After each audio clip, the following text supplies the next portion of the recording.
to expand southward into the United States. A look back at a bomb cyclone that struck the Pacific Northwest last year. And you're hearing snapping and cracking, weird noises almost like fireworks. And the wildfire danger that has led to burn bans in North Carolina.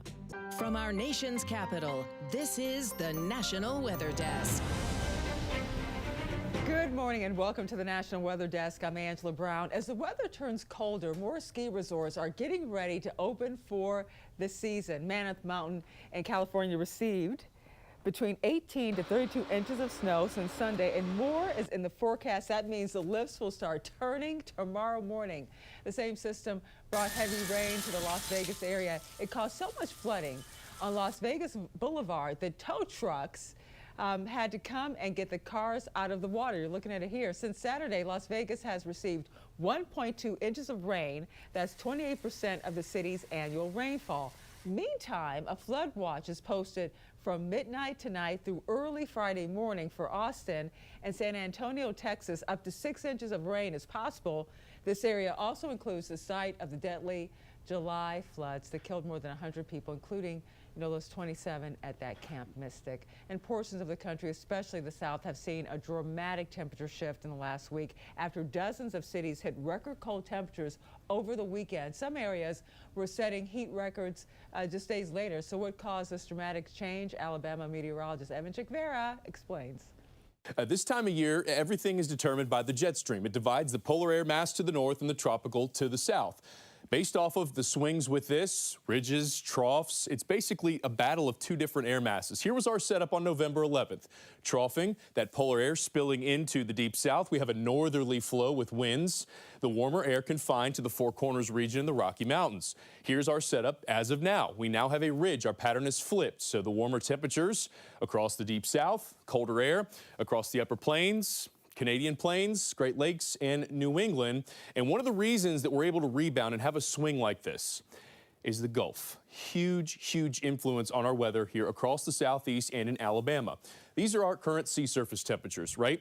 So when we have a ridge like we have now, our winds are out of the south. So the air that's currently over the Gulf, you look at those sea surface temperatures, the air above it is right around 78 to about 82, 83 degrees. When we have a prolonged southerly wind, you're basically taking that air mass that's over the Gulf and you're bringing it north. So that's why we're going to have temperatures. They're going to be a good deal warmer. If the Gulf was not here, we would not have these swings. But given the fact that it's still relatively warm, we have a high here and southerly winds. This is a huge reason why our pattern has flipped and why we can sometimes see these very abrupt changes.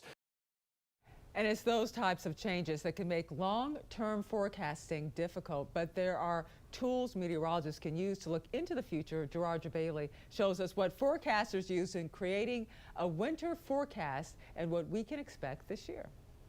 El Nino, or its opposite, La Nina.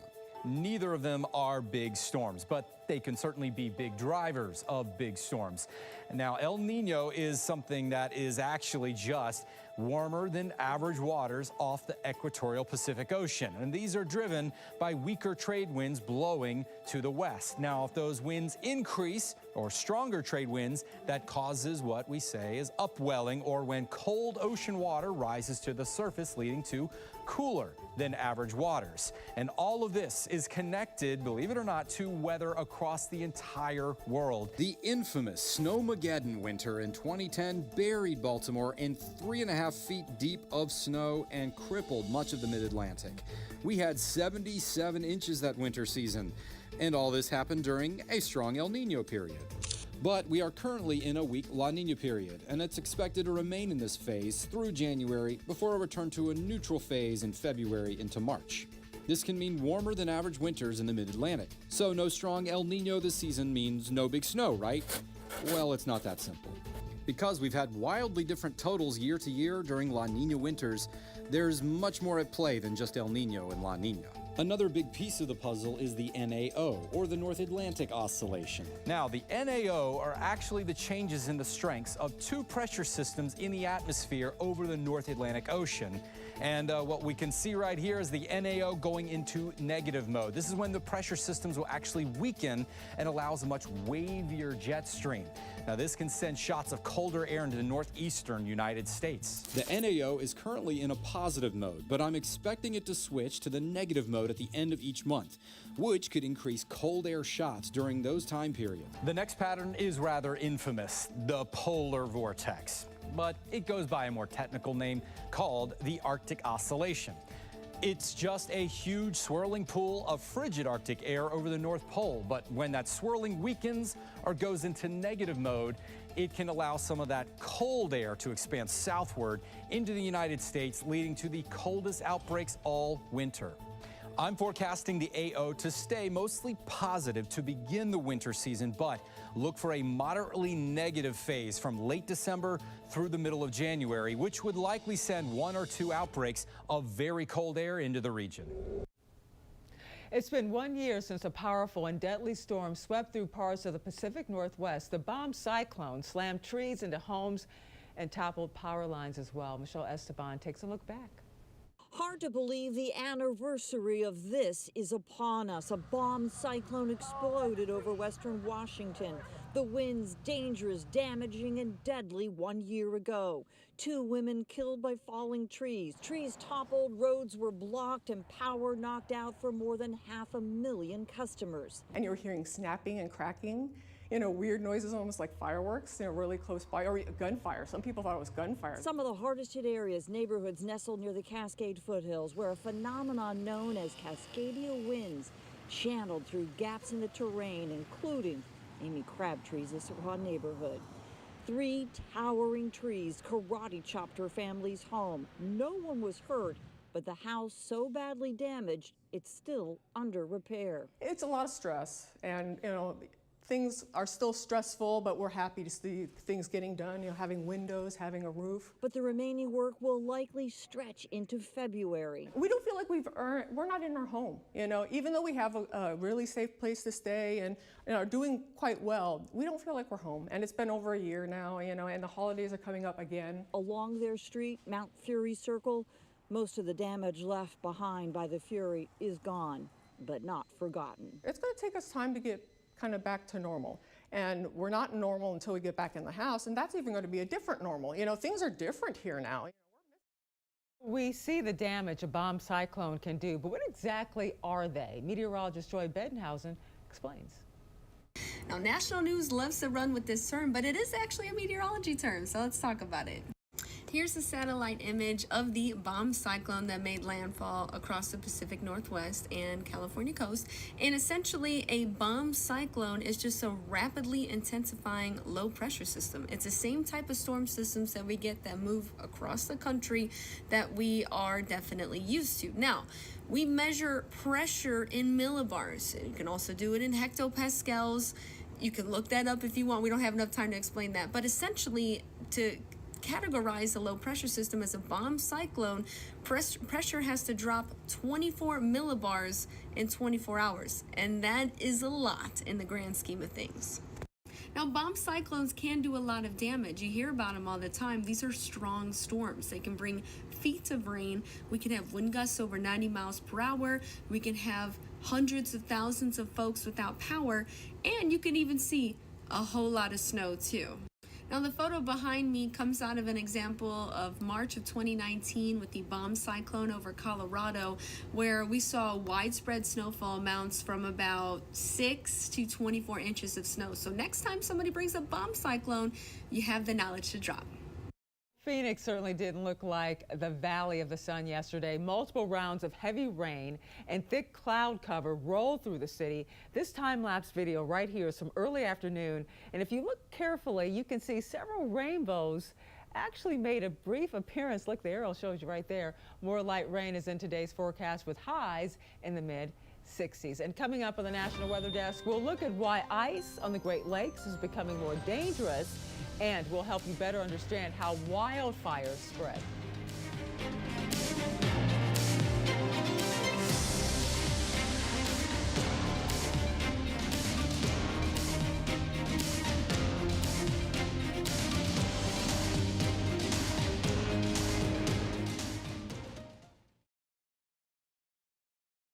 I'm meteorologist Charlie Lopresti with a look at the Northeast. We have a fairly quiet weather pattern in the Northeast in the coming days. Today we have highs running in the 40s. Most areas in the Northeast will see a lot of sun. The exception down through southern New England, more so through Connecticut, southern New York, and also into New Jersey. You'll probably see a little bit of wet weather. Potentially a few wet snowflakes early in the day. That's 2 o'clock in the afternoon. Even there, some sun returns. Look for a lot of sun to return on Thursday, and temps will be in the 40s. I'm Chief Meteorologist Gerard Jabali. Here's a look at the Mid-Atlantic region. Area of low pressure continuing to push away, so we're going to be dry for your Wednesday, but clouds may be lingering across much of the Chesapeake all the way up to New York City, really. A little bit of sunshine down towards Virginia to begin. And then we're back to seeing clouds everywhere on Thursday. Not much sunshine to come your way, and temperatures remain fairly chilly in the 40s to low 50s.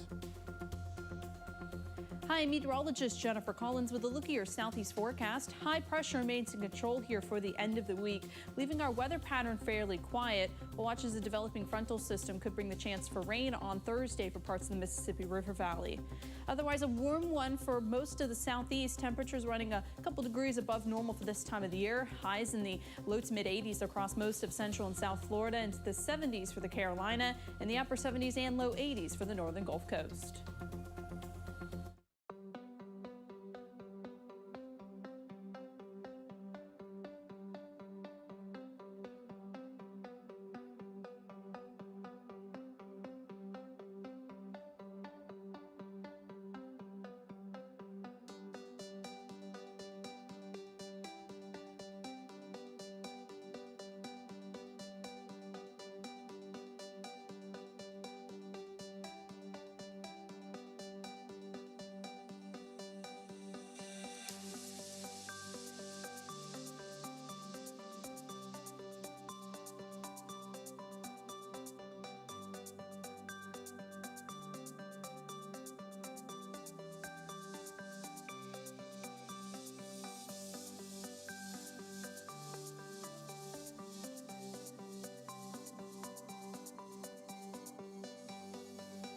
Weather Window, presented by the National Weather Desk. A sighting of rare asperitas clouds. They look pretty dramatic, like rippling waves in the sky.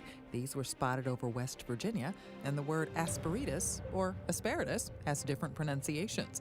The Green Bay area received its first snowfall of this fall on Tuesday, and many miles and a far cry from snowy weather, a rainbow sighting along the California Central Coast. With temperatures cooling, you may think wildfire season is over, but in North Carolina, that cannot be further from the truth. Some areas are under burn bans, and as Ryan Sockett reports, officials are warning residents to be on high alert. Crews responding to fires throughout the weekend in western North Carolina. On Monday, the Buncombe County Fire Marshal's office issued an open burning ban, but counties can only initiate local burn bans, which means they only apply to areas within 100 feet of a house.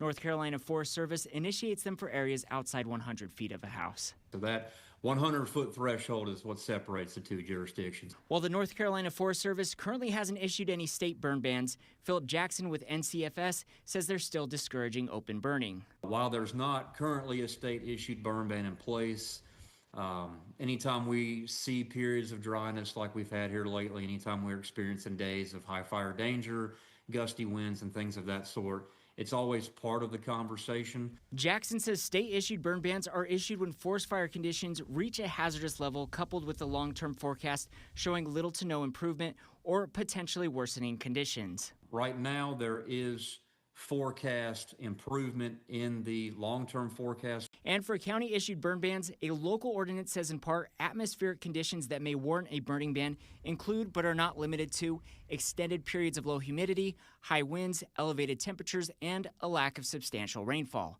Right now, there are no red flag warnings for the state. Tricia Palmer with the National Weather Service says a red flag warning is a weather warning they issue based on what they're seeing in the forecast. Winds that are possibly going to be gusting over 30 miles per hour, or if we have sustained winds over 20 miles per hour, combined with relative humidities below 25%. Those conditions are favorable for rapid fire growth. So we know fall can increase the risk for wildfires, but what factors go into the spread of wildfires? To dig deeper into this issue, let's turn to meteorologist David Boyd. Well, some of the weather conditions needed include low humidity levels and strong winds, along with that dry vegetation. For a fire to start, you need a heat source, fuel, and oxygen. Well, brush, grass, trees, and leaves are excellent fuel for fires. So then it just takes a spark. And then when you have the strong winds and low humidity levels, well, then that fire can end up spreading rapidly. So during fire season, be ready to evacuate, stay informed, listen for updates on fire conditions, and put emergency supplies and must-have items in your car so you can evacuate quickly. For the National Weather Desk, I'm meteorologist David Boyd. We go from fire to ice, with some saying it seems every year there are more and more ice rescues on the Great Lakes. But is that really the case? Green Bay meteorologist Audrey Lee takes a closer look at the facts as Wisconsin begins its Winter Weather Awareness Week. While the number of ice rescues hasn't increased dramatically, what's causing them is changing. Typically, it's to rescue people that are out ice fishing and the piece of ice that they're on will break off from the mainland or cuts their avenue to get back to shore. The Door County Sheriff's Office typically responds to 10 rescues a year. A majority happen in the beginning and end of the season, when the ice is thinner. For the 2024-2025 season, 13 rescues were conducted, a number of them influenced by recreational vehicles. 10 or 20 years ago, we were looking at a lot of vehicles going out on the ice. Now with ATVs and UTVs, we see a lot of people going out when there's not as much ice, and they seem a little more daring just because they feel maybe that a four-wheeler or a UTV can get on the ice. Not every ice emergency makes it into the official stats. Friends, neighbors, and other boaters often help those cut off from shore without ever calling law enforcement. So the real risk is bigger than the numbers show. Data from Wisconsin Public Health shows hundreds of incidents since 2018 where people have fallen through the ice, both fatal and non-fatal. So far in 2025, that number has reached 66. People may be taking more risks on the ice, but that's not the only factor. Data from the Great Lakes Environmental Research Laboratory shows annual maximum ice coverage along the Great Lakes shoreline is decreasing. Much of this change is linked to climate change. Warmer falls and shorter freezes are altering Wisconsin's ice season. Average winter temperatures in Green Bay have risen 7 degrees since the 1970s. Humans we're people of habit, so we do the same thing year after year. But I do think that there is an element of people always doing the same thing year after year. Thanks to the training, skill, and selfless work of local law enforcement, lives are saved every winter. But even with that protection, no ice is 100% safe. Technology and nature don't always mix. That is happening in Alabama, where a proposed data center could cause major problems for the Birmingham darterfish. Valerie Bell has that story. In a secluded stretch of Jefferson County, residents say they live in a natural haven. And for David Haverin, that peaceful way of life is what's at stake. It's quiet here. It's a great place for outdoors. There's hiking, there's animals. You see the lake behind me. We can fish, you can swim, you can boat, you can kayak. It's just a utopia here. This quiet community of Rock Mountain Lakes connects to Little Blue Creek, which is also home to a rare 2-inch fish found only in Valley Creek and its tributaries, the Birmingham darter. This is a strikingly beautiful fish with turquoise fins and red stripes. It is gorgeous, and it occurs only in the Birmingham area and nowhere else on the planet. It thrives in the streams near Birmingham because of the limestone rock that underlies these streams. The Center for Biological Diversity filed a petition to have the little fish listed under the Endangered Species Act, arguing a proposed hyperscale data center in Bessemer could push it closer to extinction. We knew that the darter was there, so it was real exciting that Dr. Neer and the the Center for Biodiversity actually found the fish. Yale professor Dr. Thomas Neer says what research has found makes it irreplaceable. What we found is that the Birmingham darter is a distinct species. It's distinct in terms of its genetics. Its genome is dramatically different from its most closely related species. According to the Center for Biological Diversity, the data center would use at least 2 million gallons of water a day, potentially dewatering streams where the darter lives. Dr. Neer warns that could have a detrimental impact. I think it's highly probable the species could be driven to extinction. And time now for a short break, but first we take in the skies over Montana.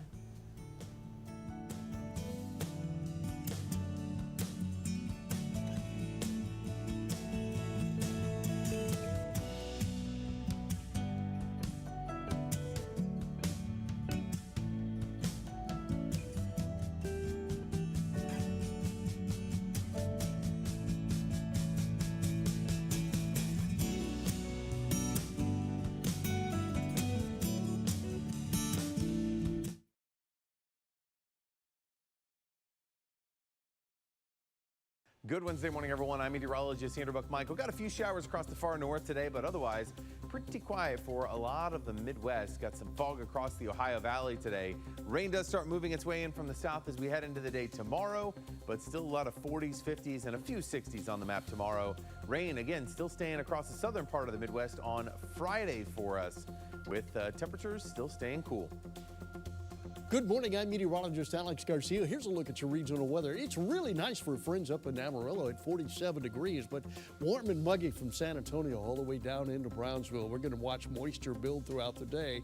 Lots of clouds will come in. We'll be watching a Pacific front as it makes its way closer. That means better chances of rain coming up in the next 24 hours. Otherwise, it's going to be another warm and muggy day. I'm meteorologist Alex Garcia, and that's a look at your regional weather. Well, hi there and a good Wednesday morning to everybody. I'm meteorologist Shannon O'Donnell.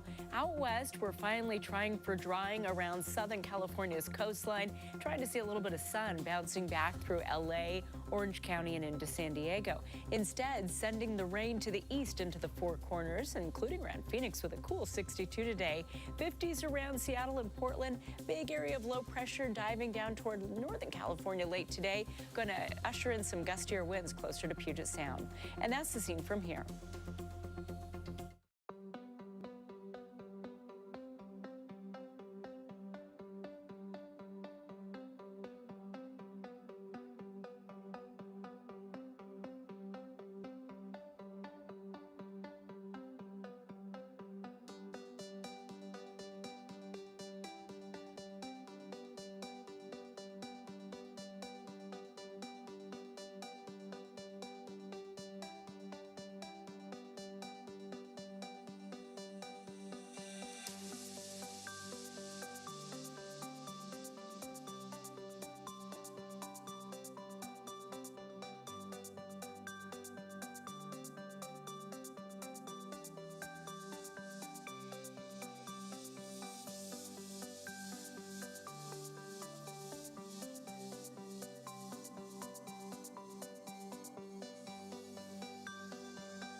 I'm Brooke Foster, Chief Meteorologist at NBC Montana in Missoula, right here in western Montana, and you're watching the National Weather Desk.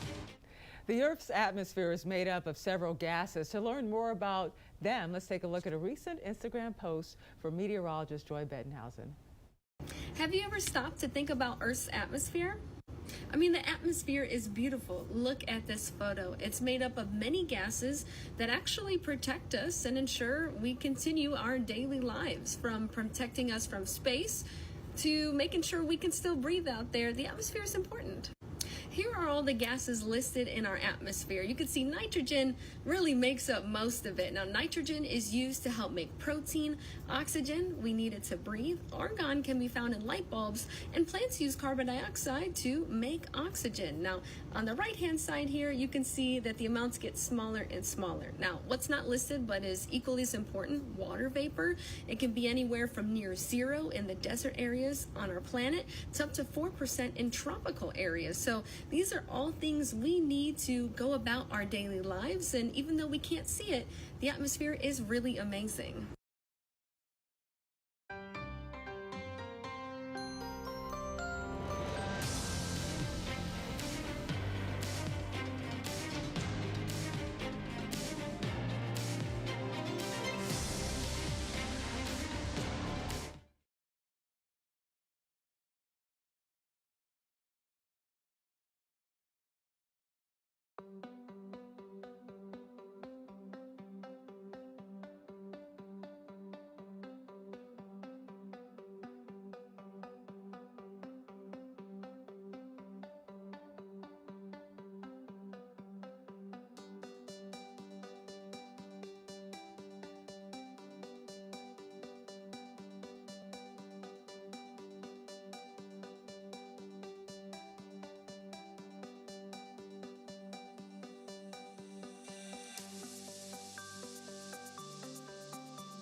Thank you so much for joining us. I'm Angela Brown. Make it a great day, and I'll see you right back here tomorrow.